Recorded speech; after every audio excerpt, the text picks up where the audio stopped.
Welcome to Madasaling Pinoy, your prayer partner. Tayo po ngayon ay nasa 3 araw ng Enero.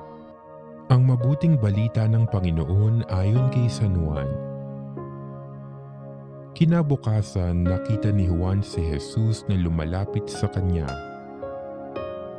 Sinabi niya, "Ito ang kordero ng Diyos. Ito ang nag-aalis ng mga kasalanan ng sanlibutan. Siya ang tinutukoy ko nang sabihin kong dumarating na kasunod ko ang isang higit sa akin, sapagkat siya na bago pa ako ipanganak. Hindi ko rin siya lubos na nakikilala noon, bagamat ako'y naparitong nagbibinyag sa tubig upang ipakilala siya sa Israel."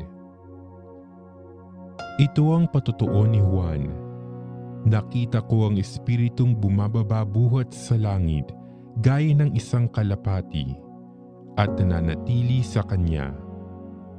Hindi ko nga siya lubos na nakikilala noon, ngunit ang nagsugos sa akin upang magbinyag sa tubig ang nagsabi sa akin, "Makikita mo ang Espiritu na bababa at mananatili sa isang tao. Siya ang magbibinyag sa pamamagitan ng Espiritu Santo." Nakita ko ito at pinatototohanan kong siya ang anak ng Diyos. Ang mabuting balita ng Panginoon.